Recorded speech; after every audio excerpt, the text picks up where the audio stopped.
I'm Laurie Forster. And I'm Michael Forster. He cooks. She wines. Well, I'm totally pumped about this episode this week because you're making your famous New York Reuben. You guys are gonna love this. It's definitely not on my gluten-free diet, but it's delicious. So how do we get started? Well, here's all your ingredients. I love it because it's simple. Like, even I could do this, right? Almost. Or at least by the end of the show. All right. Now, what we start with is a good rye bread. Okay. We have sauerkraut. Love it. You can make your own, or you can buy the stuff in the store. I'll buy. We have Russian dressing, or Thousand Island dressing. Well, you could buy it. Right. It's so easy to make your own. He Just wouldn't. make your own. He'd make his own. Swiss cheese. Right. I use a Swiss cheese with the small holes in it. Ah, and the thought process there? The thought process that it keeps the bread from getting soggy. Okay. And then Believe it when I see it. lots of corned beef, cut paper thin. Now, I know this is going to be a really silly question, but you might have it too. What makes corned beef? I know beef, but what makes this a corned beef? The cooking process. You cook it in a solution of pickling spices, Okay. beer, water. It's like a brining process, if you Sort will? of. Okay. It's the cooking process. Okay, all right.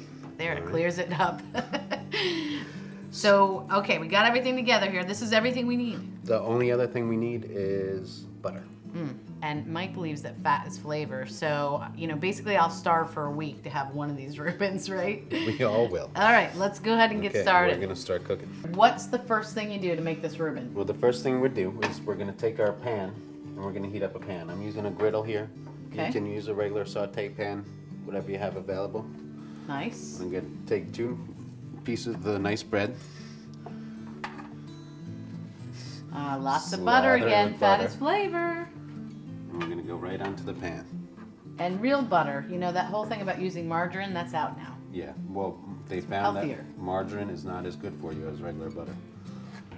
Both sides of your bread going. You want to listen for a little bit of a sizzle, I but hear not it. that high. And then we're gonna take our corned beef Got it.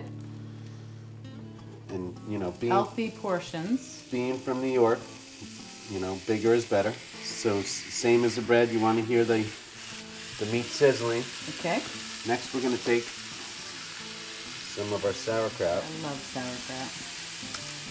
sauerkraut. Traditionally in Baltimore, they serve sauerkraut for Thanksgiving. Awesome. And now the trick is going to be, I'm going to toast the inside of the bread just a little bit. Okay. Then I'm going to melt it. Both sides are going to have melted cheese on the top.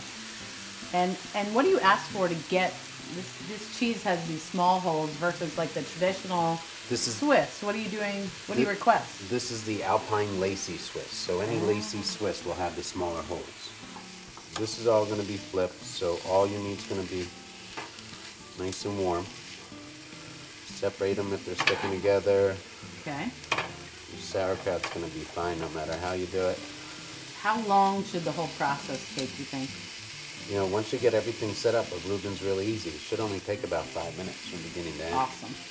So if you look on the bottom, you're just starting to get a nice golden brown on there. Yep. Your cheese is melting nicely. Yum. We're going to take our meat, put it on one side. Be careful, this is hot. You're going to take your sauerkraut and you're going to put it on the other side. Awesome. Now putting this together might be a little interesting.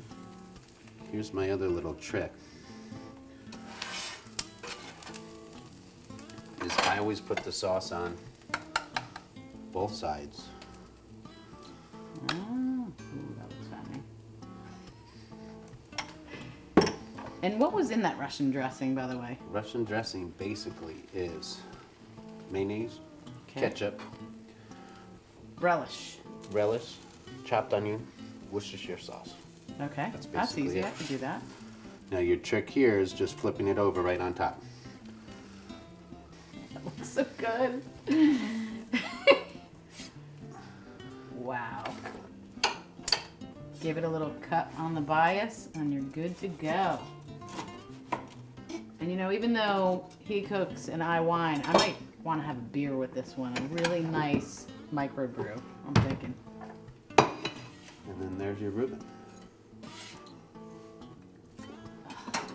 That's awesome. Okay, your turn. This is for me. Well, this is great. This is an easy, delicious sandwich that anybody can make, even me. And I look forward to seeing you guys in the next episode of He Cooks. She whines. Cheers. Have a good one.